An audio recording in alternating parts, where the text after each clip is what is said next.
ABS-CBN News Center, Santiago City. Ito ang TV Patrol Cagayan Valley.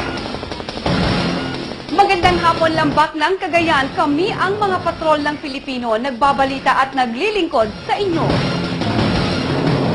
Inihatid na sa kanyang huling hantungan ang napaslang na alkalde ng Gonzaga, Cagayan. Kaugnay niya, nasa linya ng telepono ngayon si Haris Julio mula sa Cagayan. Haris, saan inilibing si Mayor Pentecostes? Dahil bago yan nga, sa compound ng pamilya Pentecostes sa Barangay Paradise, Gonzaga, Cagayan, nagtipon-tipon muli ang mga taga-suporta ni Mayor Carlito Pentecostes Jr. kaninang umaga.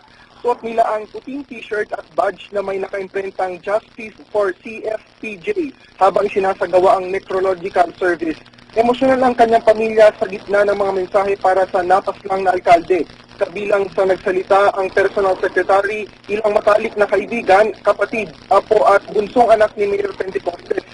Sabi ni John Mark Pentecostes, masakit sa kanya ang pagkawala ng ama na madalang nilang nakakasama buhat ng pumasok ito sa politika. Ito kasing si John Mark ay nag-aaral at naninirahan na sa Amerika at once or twice na lang daw itong nabibisita ng kanyang ama. Itinuturing namang bayani ni Mayor Pentecostes, si Mayor Pentecostes ng kanyang mga matalik na kaibigan, kabrad sa Gamma Sigma Phi fraternity at dating katrabaho sa National Irrigation Administration.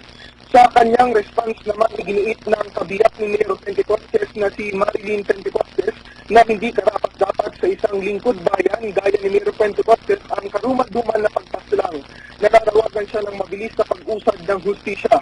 Nagpapasalamat din siya sa mga patuloy na nagbibigay ng suporta sa kanilang pamilya.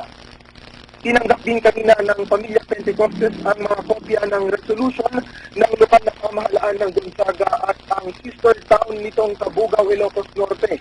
Laman ng resolution ang papuri kay Mayor Pentecostes sa kanyang naiambag bilang public servant at pakikiramay na rin sa naulilang pamilya. Matapos ang necrological service, ipininsisyon ang mga labi ni Mayor Pentecostes papuntang San Roque Parish. Dito nagkaroon ng misa at pagbabalba. Inalayan din siya ng mga bulaklak. Ibinalik din sa kanilang compound ang mga labi ni Mayor Pentecostes. Sa gitna ng kanilang compound, ginawa ang kanyang libingan. Sa ganitong paraan daw ay maaalagaan ng mabuti ang puntod. Emosyonal ang pamilya Pentecostes sa huling sulyap sa kanilang mahal sa buhay. Nagpalipad din ng mga puting lobo bilang tanda ng hinahangad nilang hustisya. Mag-aalas 3 kahapon kanina nang matapos ang libing na dinaluhan ng libu-libong taga-suporta ni Mayor Pentecostes. Pangkalahatan naman itong naging payapa. Darlene? Haris, para sa kaalaman or paglilinaw natin, inilibing si Mayor Pentecostes sa compound mismo ng kanyang bahay sa Gonzaga, Cagayan. Tama ka dyan, Darlene. Doon mismo sa gitna ng compound ng kanilang bahay. Malapit, tapat lamang ito noong swimming pool nila doon sa kanilang bahay sa Barangay Paradise. Darlene, kung mapapansin natin yung doon sa nakita natin kanina doon sa naging libingan or puntod ni Mayor Pentecostes, ito yung part na parang part doon sa gitna ng kanilang compound na matagal na daw pinagawa ni Mayor yun. Yun ay may tiles, parang sadya daw na pinagawa. Hindi alam ng pamilya kung ano yung rationale ng pagpapagawa doon. Pero parang sa pagkakasabi nga kanina ng mga kaanak niya kanina ay parang may pinaghahandaan na daw itong si Mayor Pentecostes. Kaya niya pinagawa yung puntod pinagawa yung lugar kung saan siya inilibing. Actually, merong pinagawang mausoleo doon si Mayor Pentecostes doon sa kanilang compound, pero hindi siya doon inilibing. Sa halip nga doon sa kumbaga may pig na lugar doon sa gitna ng kanilang compound. Darlene? Base sa picture, Haris, na nakikita natin kanina sa TV screen, napakadami yatang pulis na nakadeploy. Naging mahigpit ba talaga ang seguridad dyan kanina? Yes, Darlene, medyo naging concern nga kanina naging concern ng pamilya Pentecostes kasi yung seguridad nila at ng mga dadalo doon sa libing. Kaya naman naging mahigpit din yung pagbabantay na ginawa ng kapulisan kanina dito. Meron tayong may mga nandoon kanina yung mga members ng Regional Public Safety Company na armado ng barila at nagbantay doon sa mga lugar kung saan idinaan o tininsisyon yung mga labi ni Mayor Pentecostes hanggang doon sa simbahan, Darlene.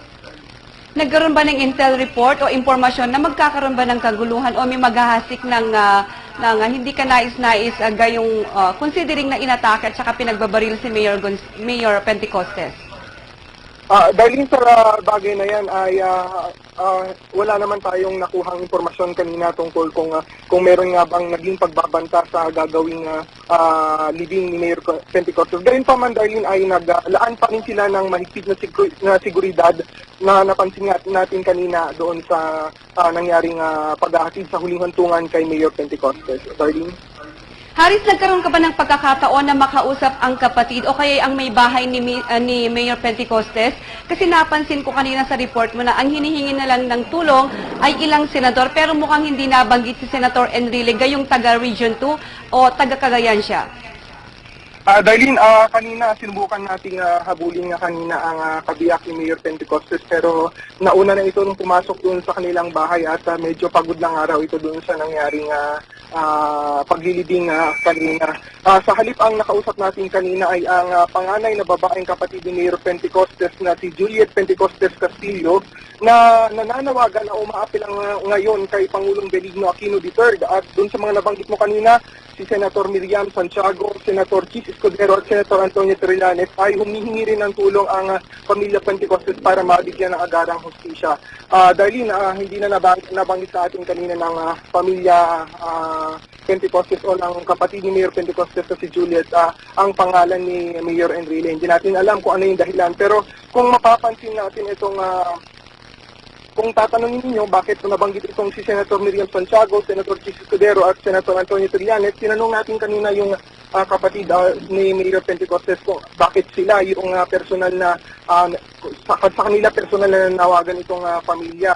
Hindi tayo direktang sinagot dito ng kapatid ni Mayor Pentecostes pero kung i-read between the lines daw natin yung mga personalidad na ito, sila ay may common denominator at ang common denominator daw na ito ay iniugnay nila ngayon doon sa posibleng nasa likod ng pagpatay kay Mayor Pentecostes. Hindi na binanggit sa atin yung pangalan, Darlene, pero yun daw ang nasa kanilang kumbaga suspetsa at sinala ngayon, Darlene.